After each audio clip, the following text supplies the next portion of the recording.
Bom dia, boa tarde, boa noite. Muito obrigada a vocês por estarem ouvindo agora esse podcast. E hoje eu estou com o professor Evandro Pontes, que é advogado, mestre e doutor em Direito Societário pelo Largo São Francisco e discípulo de Modesto Carvalhosa e Olavo de Carvalho, um dos ícones do impeachment de Dilma Rousseff. Professor Evandro, como é chamado, coleciona vários acertos em suas previsões políticas no Brasil, Estados Unidos e também em Israel.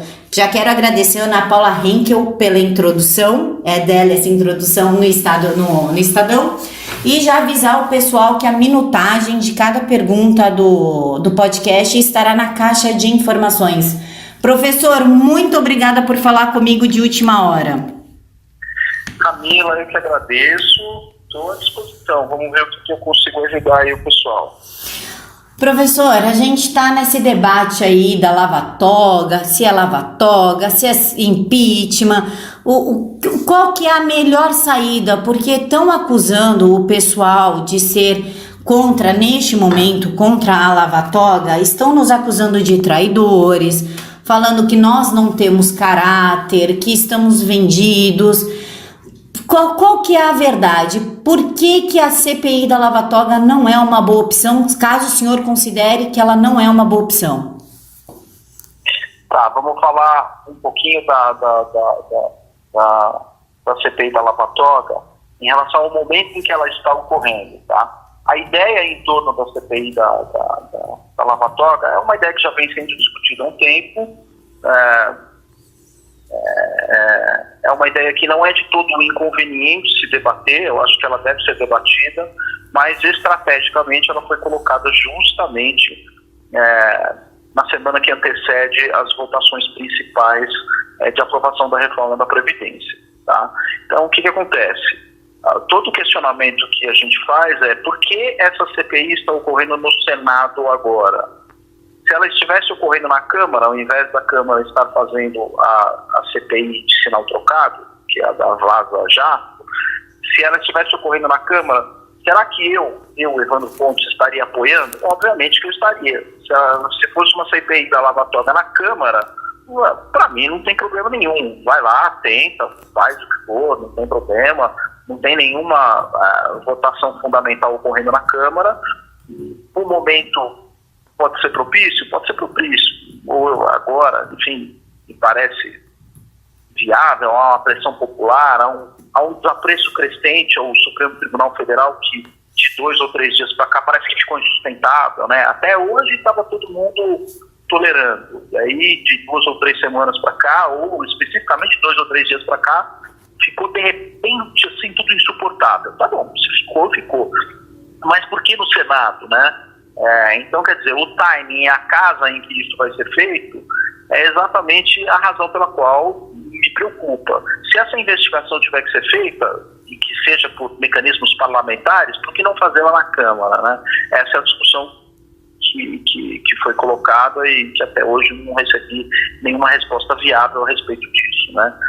Se há uma vontade política, uma pressão e etc., por que não fazê-la, né, na Câmara? Tem que ser no Senado, justamente nesse momento em que a gente está no instante derradeiro de aprovação da reforma da Previdência, a ponto de lascar um cheque de 1 trilhão na mão do Jair Bolsonaro, do Sérgio Moro e do Paulo Guedes. O que tem de interesse por trás disso, né? Então, acho que são esses os questionamentos, pelo menos para mim, sob o meu ponto de vista, são esses. E aí a gente tem outras questões jurídicas também de escopo, de ausência de fato novo, não há nenhum fato novo, não há um escopo definido, mas essas são questões técnicas, jurídicas, né? Não de conveniência de momento da instalação, mas da sua viabilidade mesmo, né? Quer dizer, vamos gastar dinheiro público para quê? O que a gente quer com essa CPI?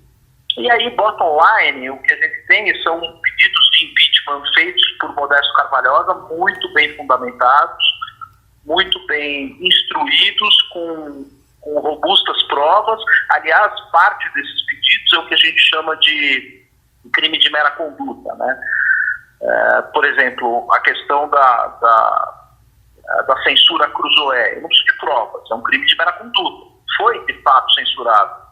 ela dispensa qualquer prova a respeito disso, né? É a mera conduta do Toffoli junto com Alexandre de Moraes que leva a gente a poder entender que uma determinada linha foi cruzada e que, ao cruzar essa linha, a gente está numa situação em que pode se começar a discutir a existência de um crime de responsabilidade nesse fato específico, né?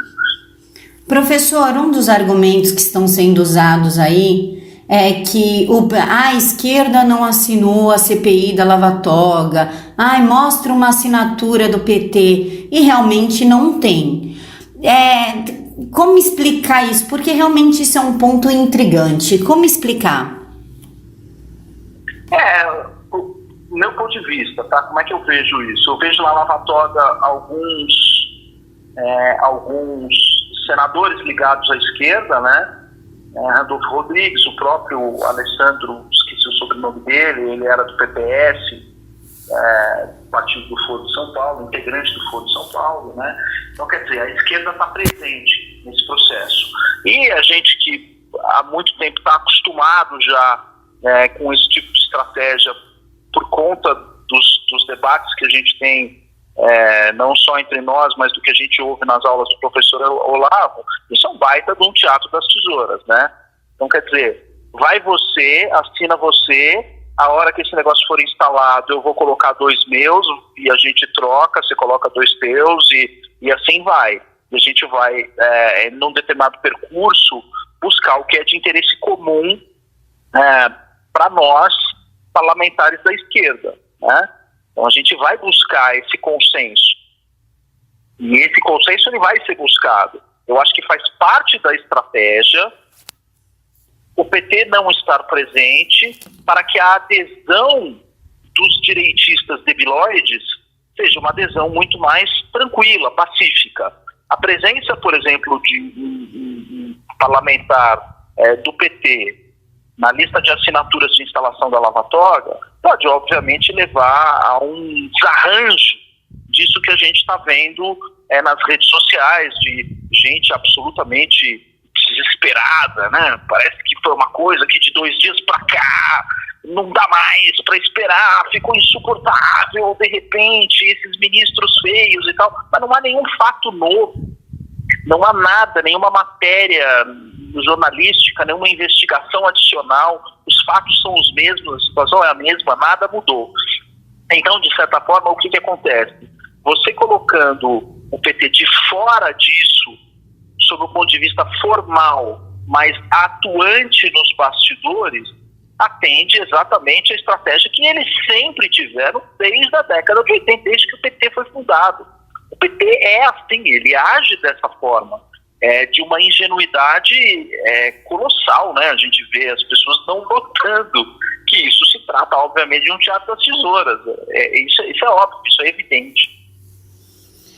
E, professor, vai ter a CPI da Lava Jato, né? Mirando no pessoal da Força Tarefa mesmo.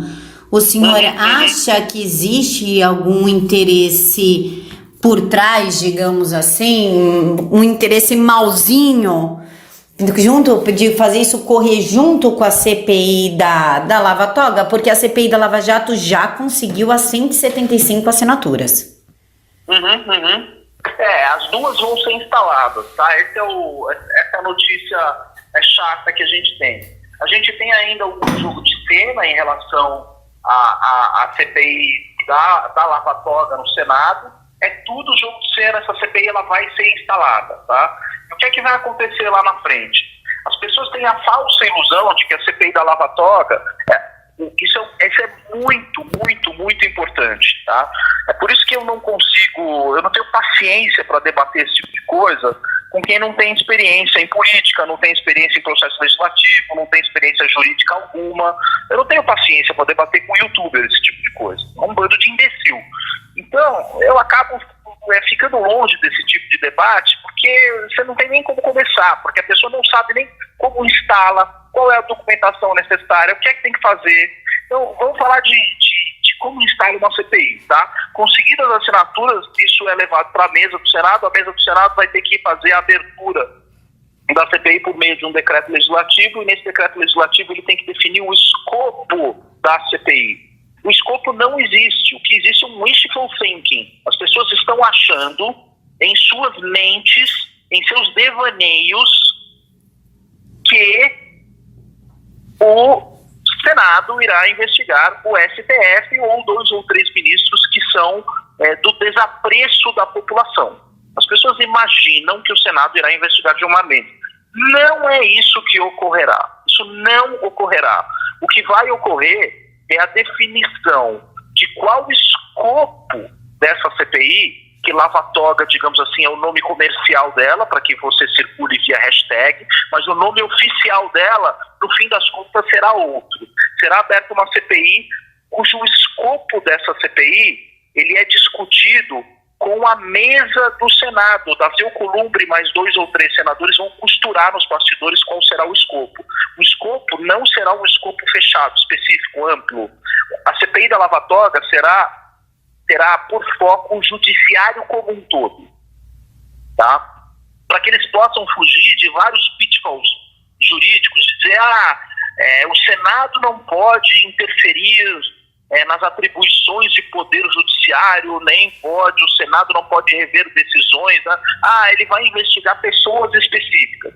Mas para que possa ter amplitude, será uma CPI, a CPI da lava-toga será uma CPI de investigação de membros do judiciário, não do STF.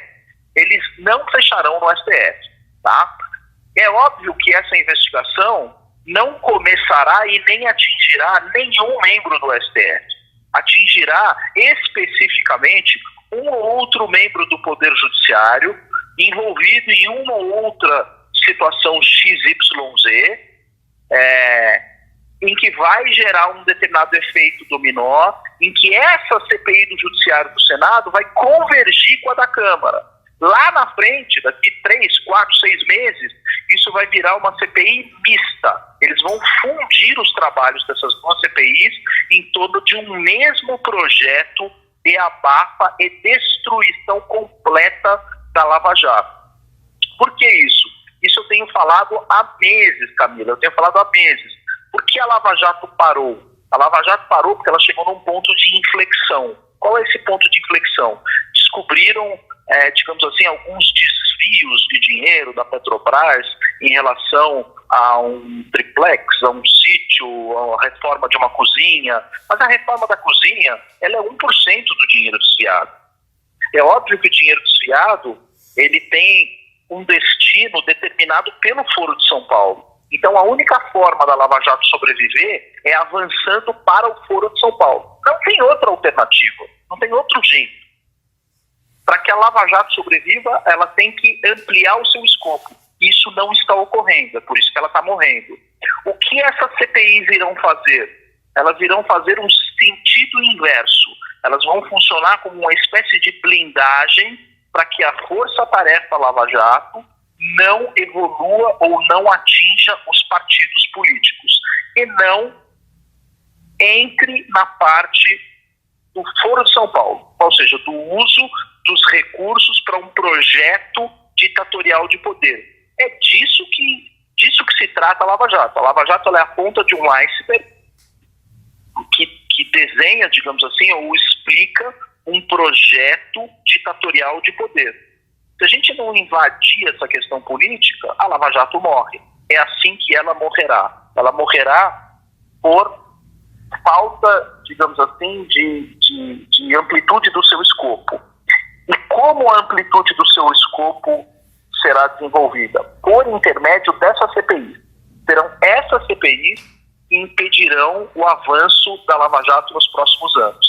E vai matar completamente o trabalho do Moro, vai matar completamente a agenda legislativa em torno dos avanços que vinham sendo feitos pelo governo do Jair Bolsonaro e vai ser utilizada como moeda de troca para desidratar a reforma da Previdência e por aí vai. Isso aí é uma algema no governo Bolsonaro. Essas 2 CPIs, elas lá na frente vão convergir, vai virar uma coisa só. Professor, dos argumentos também usados, o senhor falou que não tem matéria nova sobre o STF para poder investigar mais do que a gente já sabe. Uma das alternativas que um youtuber deu foi quebrar o sigilo bancário dos ministros. Mas nós sabemos que isso já aconteceu tanto com Toffoli como Gilmar Mendes. Eles deram uma canetada para isso ser barrado e o Gilmar Mendes pediu a punição dos agentes da Receita Federal.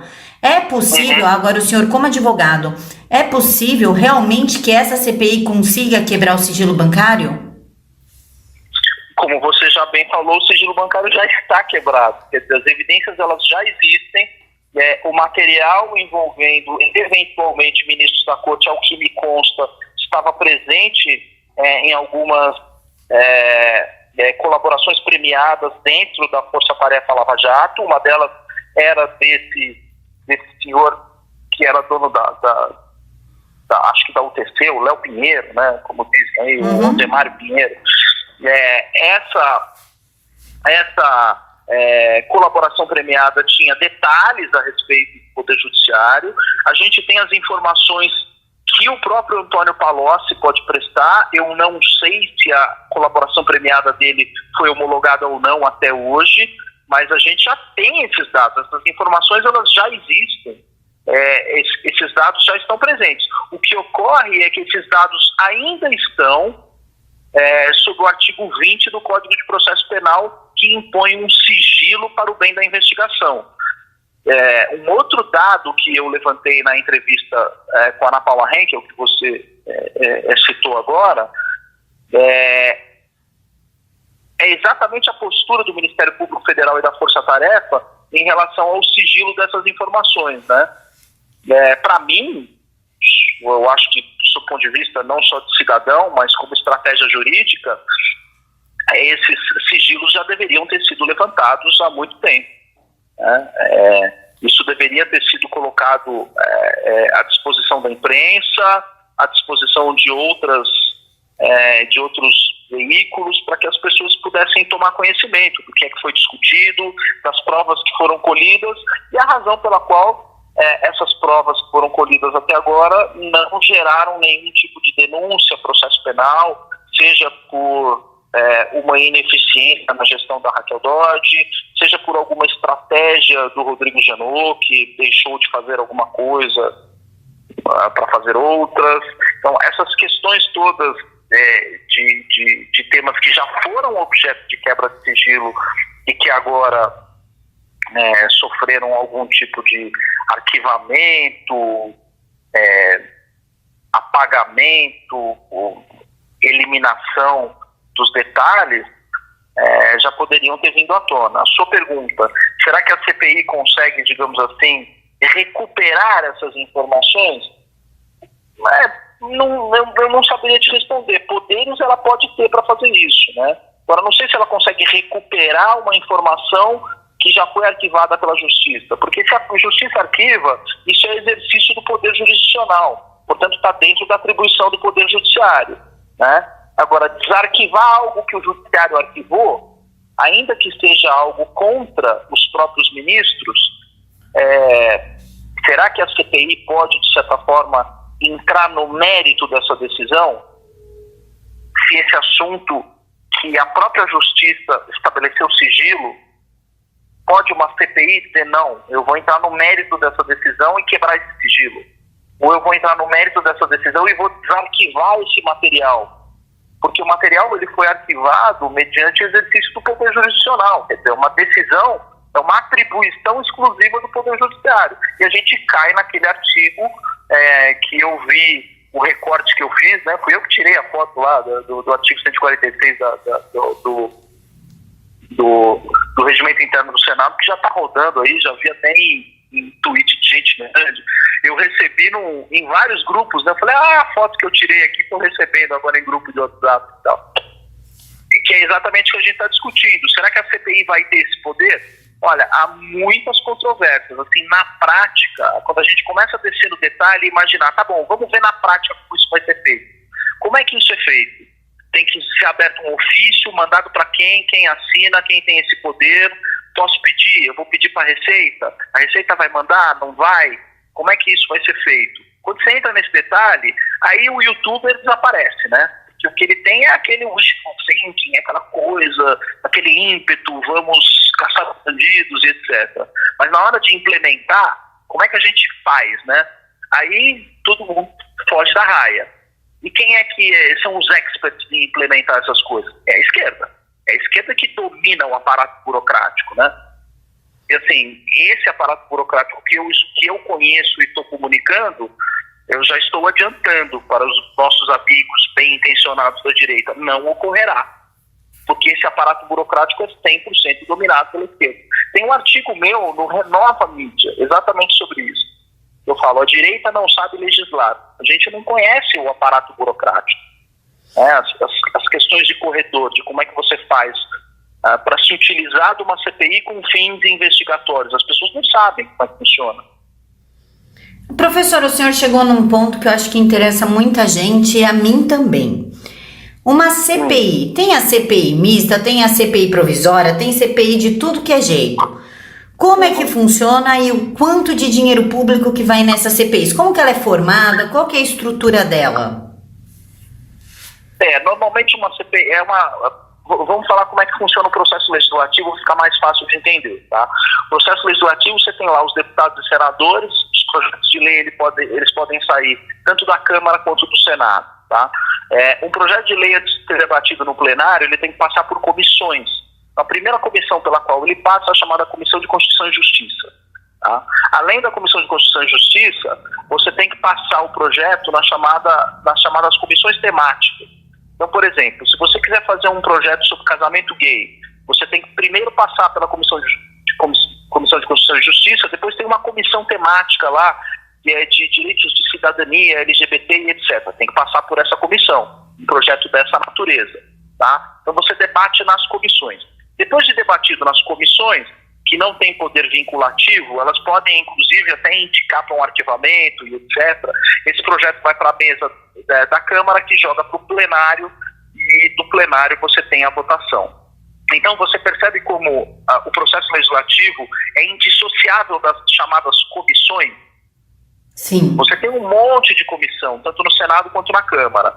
Você tem as comissões permanentes, Comissão de Constituição e Justiça, Comissão de Direitos LGBT, etc., Direitos de Cidadania, não me lembro de cor o nome dessa comissão, é uma comissão permanente. Por que ela é permanente? Porque ela está prevista, é uma comissão prevista no regimento interno da Casa. Tá? Você pode ter as chamadas comissões provisórias ou comissões temporárias. O que é uma comissão temporária? Te dei um exemplo em off aqui da Comissão de criptoativos e moedas virtuais. Tem uma lei correndo para se regulamentar o Bitcoin. Essa lei, ela passa primeiro pela Comissão de Constituição e Justiça, passa pelo CAI, que é a Comissão de Assuntos Econômicos, e aí, como é um tema específico, cria-se uma comissão específica para aquele tema. Tá? Então, o processo legislativo ele é cheio dessas comissões. Essas comissões, elas englobam nomeações, né? Elas são partilhadas pelos partidos e pelos deputados.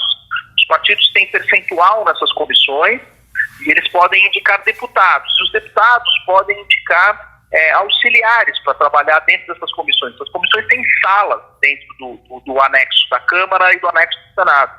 Você chega lá, você tem as salas das comissões.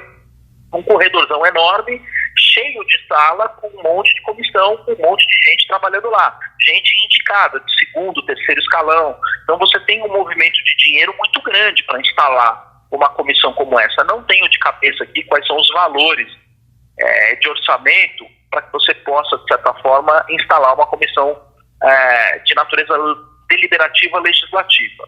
A Constituição, entretanto, cria lá no parágrafo 3º, artigo 58, a possibilidade de você criar comissões investigativas, que são as comissões parlamentares de inquérito, que são comissões um pouquinho diferentes, mas são comissões.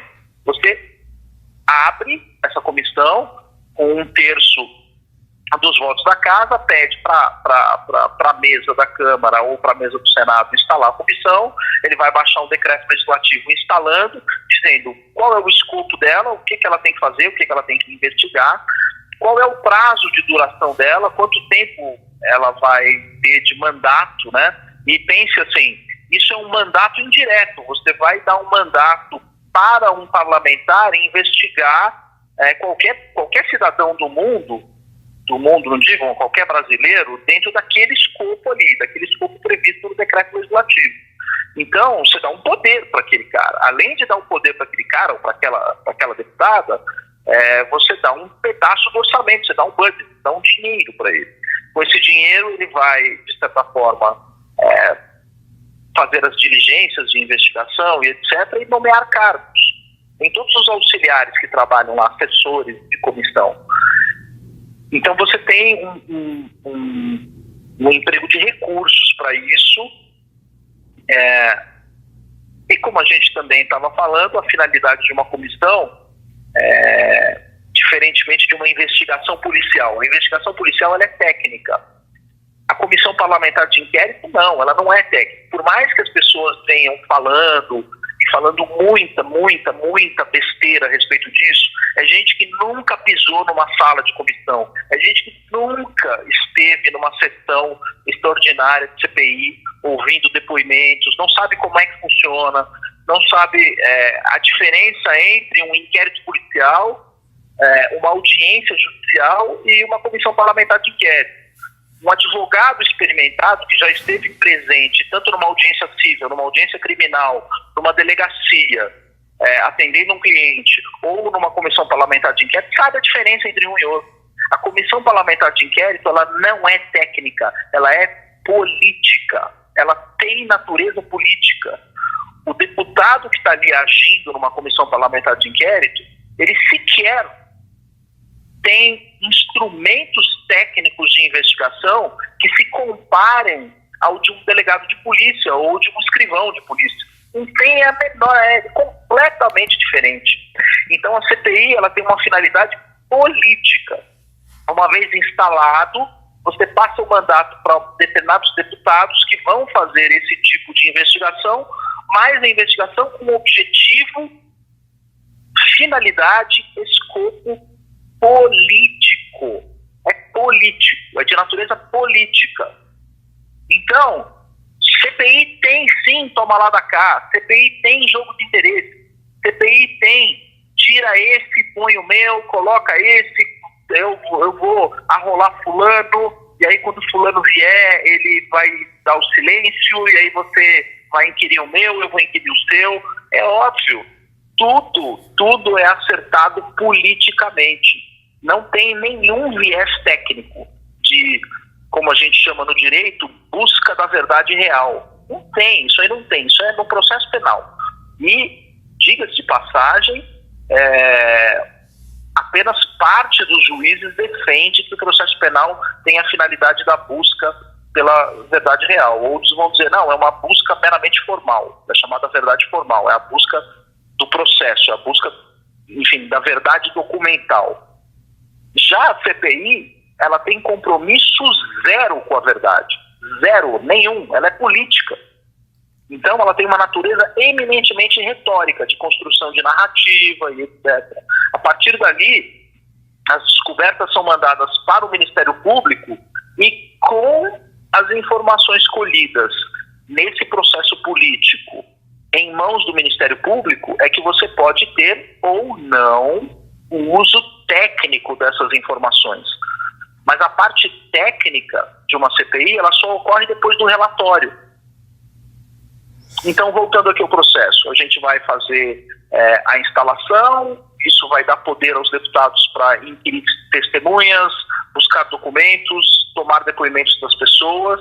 Ao final, toda essa documentação ela é reunida num negócio chamado relatório da CPI, toda a comissão elabora um relatório. Então, por exemplo, a reforma da Previdência, você teve o relatório lá da Comissão de Constituição e Justiça, também tem a comissão do CAI, Comissão de Assuntos Econômicos. Você tem um relator para aquele projeto, ele faz um relatório. A mesma coisa a CPI, tem um relator, ele faz um relatório. Ele vai descrever o que é que foram os trabalhos, quem foi ouvido, o que é que foi achado e etc, o que disse um, o que disse outro, e ele vai fazer uma recomendação. Recomendo que esse seja denunciado, que esse seja cassado, que esse seja impeachado, que esse isso, que é aquilo. Não sofre nenhum tipo de deliberação específica o relatório. O relatório ele tem uma deliberação de ser aprovado ou não aprovado. Uma vez aprovado esse relatório, se tiver recomendação de remessa daquele material para o Ministério Público, é só a partir dali que você vai ter um processo essencialmente técnico. Então é uma completa ilusão, uma completa fantasia de que esse processo será técnico, de descoberta da verdade, etc. Não vai, ele é um processo político, eminentemente político, e com acertos também, né? Professor, então falar como o Felipe Moura Brasil alega e até o Diego Rox, não tem esquerda na Lava Toga. Então isso é uma falácia. Seja falado de uma forma sem saber, arrisco a dizer de uma forma ignorante, levando a palavra ignorante pela falta de conhecimento, seja como uma forma de manipular a população, que é o caso do Felipe Moura Brasil, porque ele entende muito bem como é que funcionam esses trâmites. Então essa história de falar, não tem PT, não tem PSOL, não tem ninguém da esquerda por trás, é uma falácia. Em relação ao Felipe, eu gosto de colocar sempre o indúbio pro réu, tá? Então, assim, eu não quero duvidar da lisura do jornalista e achar que, de certa forma, ele está fazendo uma interpretação em favor de uma narrativa que lhe favoreça e etc. Eu prefiro acreditar que não é isso, e eu prefiro acreditar, sendo o Felipe Moura Brasil um dos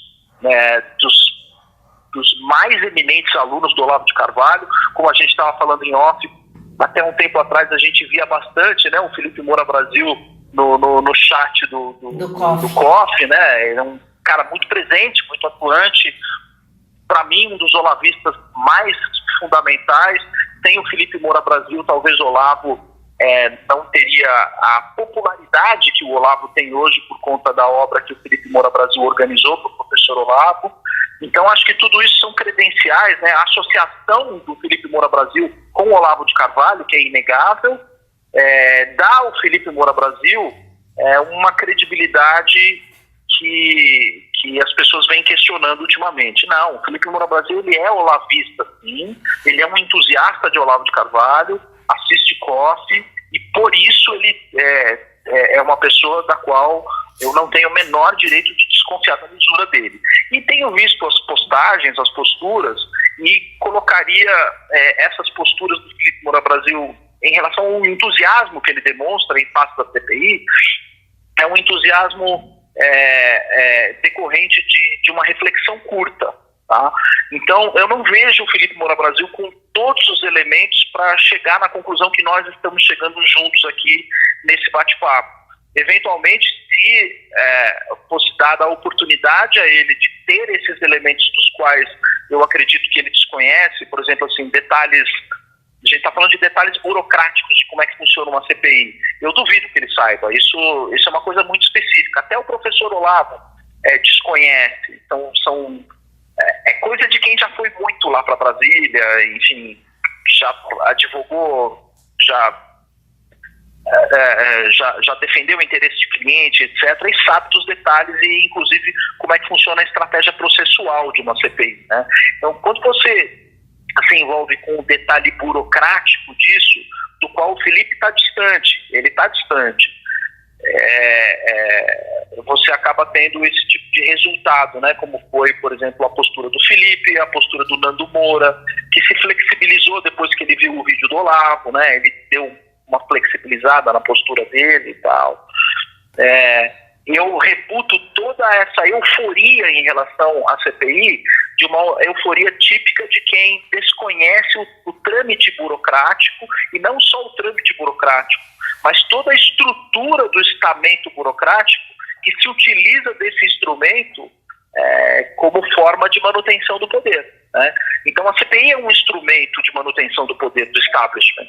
O establishment nunca usou uma CPI para derrubar quem quer que fosse. Nunca. O establishment usa a CPI para se manter no poder. É óbvio. Isso sempre é histórico. É óbvio. E esse tipo de coisa são características que você acaba aprendendo ao longo do tempo, né? Você precisa de 20 anos, 30 anos trabalhando com esse tipo de processo para entender o que é uma CPI, como é que ela funciona, o detalhe, a questão burocrática, né, as comissões parlamentares de modo geral, como é que funciona o processo legislativo. Aí, quando surge alguma coisa como essa, a CPI da Lava Toga, etc., é muito mais fácil de você ligar os pontos, né? Para mim é instantâneo, é natural, essa ligação de pontos para mim é natural, é instantâneo. Eu consigo ver o que é que está acontecendo no plenário, na comissão, esse deputado que fala com esse senador com isso, vai acontecer assim, precisa disso, o decreto legislativo tem que ter isso, o prazo é de 6 meses ou 1 ano, eu consigo enxergar. Eu não sei se o Felipe ou o Nando Moura, que são pessoas proeminentes da direita, são caras inteligentes, são pessoas profundamente ligadas ao Olavo, não sei se essas pessoas têm esse conhecimento, digamos assim, burocrático, né? Técnico burocrático, aquela coisa do resto do chão de fábrica, né? Do chão de fábrica legislativo. Eu não sei se eles têm esse conhecimento, essa é a razão pela qual eu reputo esses tweets ou essas manifestações que são quase, digamos assim, semelhantes. Sabe o que me lembra isso, Camila? É que, assim, você é jovem, você não lembra a mim, mas com certeza não lembra você. Mas lembra aquele discurso do Collor, do caçador de Marajá. Eu estou vendo isso na boca do Felipe Moura, na boca do Felipe Moura Brasil, do Nando. Eu estou vendo o mesmo discurso que o Collor fazia de caçador de Marajás, eles estão agora, somos caçadores de ministros do Supremo. Estou vendo isso nesse discurso. E acho legítimo, né? Porque a nossa paciência já está no talo, né? O Supremo já estourou a nossa paciência. Agora, como fazer? Esse é o ponto. Até hoje ninguém respondeu. CPI não é um como fazer que me parece adequado, né? Há várias propostas de como fazer correndo em paralelo, das quais ninguém dá a menor bola, ninguém dá a menor atenção para isso. Você tem que sentar, estudar, criar estratégias de médio e longo prazo. Aí é difícil, né? Aí nego não quer sentar e estudar, quer alguma coisa que resolva nos próximos dias. E sabe o que é pior? CPI tem prazo de 6 meses, 1 ano, não vai resolver. Vai instalar amanhã ou depois, esse negócio vai se arrastar por 1 ano, pode ser que dê alguma coisa, pode ser que não dê em nada, mas enfim, é um processo longo, demorado, com idas e vindas. Professor, Isso não... Oi. Tirando a CPI da Lava Toga, que a gente já viu que não é uma opção, até por conta que vai beijar lá na frente a CPI da Lava Jato e vai prejudicar o pessoal da Força Tarefa Lava Jato, a gente tem aquela PL 4752, se não me engano o número dela, de 2016, a gente tem o fim da PEC da Bengala e por último tem o impeachment, que inclusive o Modesto Carvalhosa que está encabeçando isso. Dessas 3 opções, qual que seria a melhor, a mais efetiva, a mais rápida e com menos gasto de dinheiro público? A pior é a derrubada da PEC da Bengala, na minha opinião, é uma ideia ruim, dessas 3 a ideia ruim, a melhor delas é impeachment, tá? Esse PL, eu não peguei o número que você falou, mas é o PL é o PL das decisões monocráticas, é isso? Não, é daquela que responsabiliza o STF quando ele passa a legislar e agir como o executivo e o legislativo. Entendi. A de responsabilidade civil do ministro, né? Eu acho essa uma ideia frágil também. Isso aí é extremamente frágil. Tudo isso que a gente está falando, a gente está tentando curar o câncer com balinha tic-tac. Tá? É isso. Esse PL da responsabilização dos ministros é balinha tic-tac. PEC da Bengala, enfim, eu tenho uma palavra que eu não vou dizer, mas é muito feia. É aquela coisa que vai e volta. Eu estico e encolho de 75 para 65, amanhã vem um outro presidente, mexe na PEC de novo, amplia, diminui. Isso não eu não vejo com honestidade. Não vejo de coração aberto como uma medida honesta. Isso é simplesmente... O nosso problema com o judiciário é muito, muito mais grave. E a gente está tentando curar esse problema gravíssimo com balinha tic-tac. Tá? A gente não está usando remédios efetivos para isso. O remédio efetivo para isso, Camila, seria uma ampla reforma do judiciário. Tá? Uma reforma do judiciário tão profunda, mas tão profunda, que poderia levar à extinção do STF, com sujeição de uma medida como essa a um plebiscito. Tá? Das emendas constitucionais que a gente teve, quase 100 emendas, apenas uma foi levada a plebiscito até hoje. A gente usa pouco esse instrumento, tá? Mas eu acho que a gente deveria sentar e falar, nós precisamos reconvir em relação ao papel do judiciário no Brasil. Não ficar com essas balinhas tic-tac aí, se pode, tem que passar o rodo em tudo. Primeira coisa, acabar com aquela coisa horrorosa do Lula chamada Emenda Constitucional 45, tá? Que reformou o Poder Judiciário e transformou o Poder Judiciário, transformou o STF nesse inferno que a gente tem hoje, tá? Então, eu acho que é a partir daí que a gente deveria tratar desse problema, que é um problema cancerígeno, grave, no sistema brasileiro. Mas eu faria isso como uma medida para se discutir a partir de 2020, tão logo a reforma previdenciária tivesse resolvido. Isso foi uma prioridade do governo Bolsonaro junto com o ministro Paulo Guedes. Eles estabeleceram isso como prioridade. Cumpre a prioridade, meta cumprida, e aí vale a pena a gente tirar o chapéu um pouco para os militares, né? Porque o militar tem esse lance de cumprir a missão. Missão cumprida em relação à reforma da Previdência. Ok, 2020 será o ano de reformar o judiciário. Mas aí fazer uma reforma profunda no judiciário. Nem que a gente tenha que extinguir vários tribunais superiores, criar um tribunal novo e submeter isso a plebiscito. Tá? Para que não digam que é golpe, para que não digam que é coisa feia e etc. E vai para a democracia direta plebiscitária. Isso para mim é o que resolveria. Dessas 3 opções que você passou, lógico que a gente não tem tempo agora para resolver problemas que estão se tornando graves em virtude da atitude de determinados ministros. A gente não tem tempo de fazer essa reforma do jeito que a gente gostaria. Então, é aquele tal negócio que o bom é inimigo do ótimo. Tá? Então, dessas 3 opções que você colocou, para mim, a mais eficaz e a melhor de todas é o impeachment.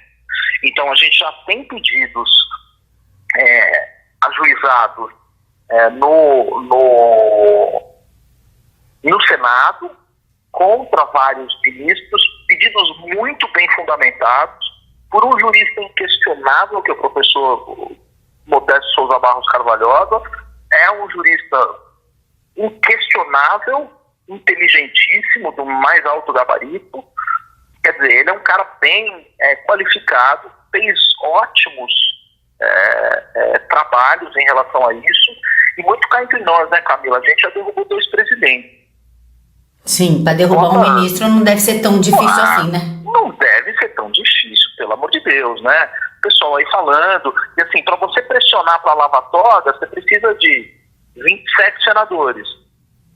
Cara, para começar um processo de impeachment, eu preciso pressionar um senador.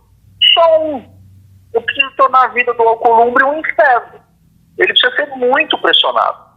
Né? Ele precisa ser profundamente pressionado para que instale, para que dê início abra um processo de impeachment nos termos, enfim, da petição X, Y ou Z já protocolada pelo Carvalhosa. A partir disso, dessa pressão, a gente passa para um segundo momento, que é buscar os 2 terços lá para obter a concretização do impeachment do ministro Supremo. Como a gente conseguiu isso em 2 casas, 2 vezes, em 2 presidentes diferentes, o ministro do Supremo, convenhamos, não é difícil, não é uma coisa impossível. A gente faz aí, coloca 1 milhão, 2 milhões na rua, enfim, a gente sabe qual é a taxa de aprovação desses ministros dos quais a gente está falando. A popularidade deles é super, super baixa. Não é uma coisa difícil levar pessoas às ruas para que elas se manifestem em relação a esses pedidos específicos que o Carvalhosa fez. Não é o fim do mundo isso, né? É o que você falou, se derrubar 2 presidentes, a gente já está escolado com isso, o ministro Supremo não é uma coisa difícil. A gente consegue, com pressão popular, com pressão no ponto certo, no momento certo, desenvolver o clima político necessário para que isso aconteça no curto prazo, né? Para a gente resolver uma questão como essa, a gente está em setembro, não dá mais tempo de resolver isso até o fim do ano. O timing também não é muito favorável para pedir um impeachment, porque você vai ter o recesso parlamentar, né? Dezembro. Você entra em recesso, aí só volta depois para abrir um impeachment num momento como esse, em que você vai ter o recesso, enfim. Tem que pensar bem nisso também, né? No timing, no timing desse processo, para ver se nenhum recesso parlamentar no meio do caminho vai, de certa forma, interromper. Mas, se tiver que ser agora, que seja, que o recesso interrompa, eles ou eles, mas a melhor alternativa, sem sombra de dúvida, é o pedido de impeachment, sem sombra de dúvida, porque ele é específico, ele tem escopo, tem provas, já está tudo ali, e ao longo do processo de impeachment, você pode ter o mesmo efeito de uma CPI, porque ele é um processo também, ele é um processo de natureza penal, condenatória, e nesse processo você pode ter o pedido de produção de provas, você pode ter igualzinho, o mesmo efeito que você consegue com a CPI, você consegue com o processo de impeachment, mas o impeachment ele é muito mais efetivo, eficaz. Você está ali investigando um fato específico com um réu já determinado, né? Então, do ponto de vista processual, estratégico processual, se eu tiver que escolher como acusador, mas não tem a menor sombra de dúvida que eu vou no impeachment. Porque tudo isso que eles querem, eu consigo no impeachment também, no processo de impeachment. Ouvir testemunha, pedir documento, pedir quebra de sigilo, durante o processo de impeachment eu também consigo a mesma coisa, mesmo efeito. É um processo penal como outro qualquer. Né? Não é como outro qualquer, ele tem um rito específico previsto na lei de impeachment, mas todas essas medidas, elas podem ser possíveis de serem obtidas ao longo desse processo.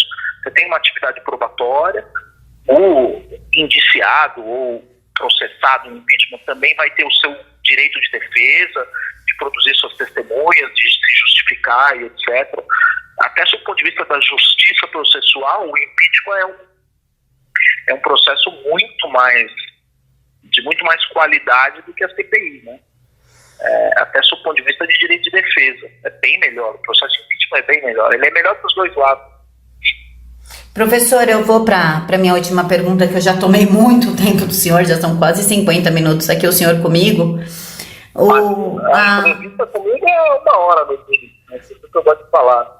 Eu também gosto e eu sou muito curiosa, e já tem quase 50 minutos. A senadora Soraya Trukmik falou para mim no Twitter de que eles podem sim instaurar a CPI da Lava Toga. Eu tenho o print, inclusive. Ela falou que pode sim ser instaurado a CPI da Lava Toga, que essa CPI não vai mexer na aprovação da Previdência, nas pautas econômicas que a gente está atrás das reformas. Já o Alcolumbre, que é o presidente do Senado, deu uma entrevista para o antagonista, para a Crosué especificamente, falando que ele vai travar sim as pautas, que inclusive ele vai chamar os ministros e as equipes para decidir se foca na Lava Toga ou se deixa de lado e foca nas reformas. Em quem eu acredito? Na Soraya Trukmik, com o grupo que ela montou para garantir que essas pautas não sejam travadas, ou no presidente do Senado, que é o que tem o poder para decidir isso? Sua pergunta já responde tudo, né? O presidente do Senado que determina se uma questão ordinária, que é onde você vai votar a reforma da Previdência, pode ocorrer ou não. O grande lance aí, e o Davi Alcolumbre está correto nisso, tá? Ele tem vários defeitos, mas nesse ponto ele está correto, ele está sendo transparente em como o processo vai ocorrer. A senadora Soraya chegou agora em Brasília, tá? Não sei qual é a experiência dela com o processo legislativo anteriormente, mas o que acontece? Quando você tem uma CPI instalada, você pode terá a CPI, como eu disse, é uma comissão parlamentar. Essa comissão, ela tem sessões. Pelo regimento interno do Senado, é vedado ter sessão ordinária quando você tem sessão extraordinária de qualquer outra comissão em aberto. Você não pode ter sessão ordinária quando você tem uma sessão da CCJ ocorrendo. Justamente porque o senador não pode estar nos dois lugares ao mesmo tempo. Ele não conseguirá estar nos dois lugares ao mesmo tempo. O que ela está dizendo é o seguinte, é que as sessões da CPI não impedirão que as sessões ordinárias, com a finalidade específica de votar a Previdência, sejam interrompidas. Aí tem que ter um combinado do presidente da CPI, que a gente nem sabe quem é, porque a CPI ainda não existe, tá? Tem que ter um combinado do presidente da CPI com o presidente do Congresso, que é o Davi Alcolumbre. Se o presidente da CPI falar, não, a gente tem uma sessão hoje, ele não pode instalar a sessão ordinária. Então, esse conflito, ele vai ocorrer. Como é que isso pode, de certa forma, sacrificar as sessões? Contando de hoje, Camila, a gente tem 48 sessões ordinárias até o recesso parlamentar. Eu contei, são 48 sessões. Parece muita coisa, mas não é. É questão da CPI começar a atropelar essas sessões ordinárias. E aí, qual é o lance dessas sessões ordinárias? Como você vota a Previdência em 2 turnos, no primeiro turno vão poder ser apresentadas emendas. E o Tássio Gereissati, que é o relator da reforma da Previdência no Senado, ele precisa de um tempo para poder receber essas emendas e submetê-las, inseri-las no relatório de votação, para que no segundo turno possam ser votadas em segundo turno tanto a reforma quanto as emendas. Ele precisa de, 10 sessões para elaborar o relatório dele. Para mim, é absolutamente óbvio que, sendo instalada essa CPI amanhã, 48 sessões é muito apertado para se votar a reforma da Previdência em 2 turnos no Senado. É um risco gigantesco de você não conseguir casar uma coisa com a outra. Então, professor, colocando como se fosse verdade, tá? Eu sei que não é porque eu conheço o Flávio, mas dizem que o Flávio ligou para os senadores e falou assim, você tá querendo eu não vou falar o palavrão, tá? Mas você tá querendo o governo? Então, querendo ou não, ele tá falando a verdade, né? Porque isso daí vai acabar o governo, né? Partindo do pressuposto que a premissa dele é essa, imaginando que essa conversa tenha ocorrido nesses termos e que a preocupação dele em relação ao governo, faz sentido, sim, essa preocupação. Porque o que pode acontecer? Se a reforma da Previdência não entrar e não for votada neste ano legislativo, e acontecer no Senado o que aconteceu com a Câmara, o que a Câmara fez? Você lembra o que a Câmara fez?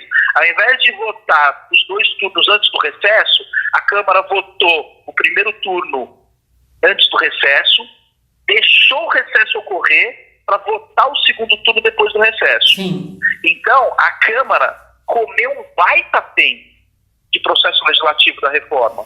Se o Senado jogar na mesma técnica, ok, eu aprovo no primeiro turno, na legislatura de 2019, até o apagar das luzes, e joga o segundo turno para a legislatura de 2020, pronto.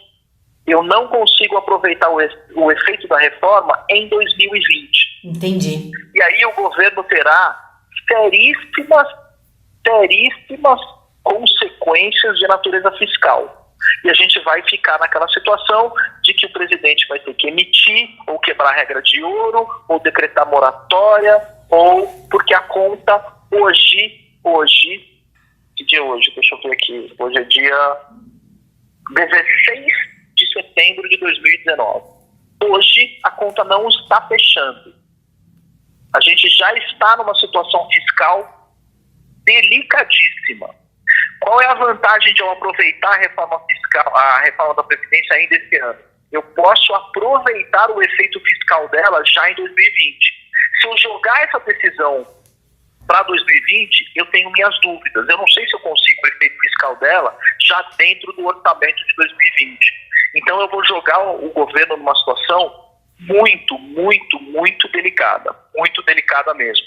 Isso vai ter efeito no dólar, isso vai ter efeito na economia, isso vai ter efeito na fuga de capitais de investidores de longo prazo, de certa forma vão retirar parte do seu capital, isso vai, de certa forma, desequilibrar a nossa economia, vai mexer na nossa taxa de emprego, sendo que a aprovação da reforma da Previdência as soon as possible vai gerar o efeito contrário.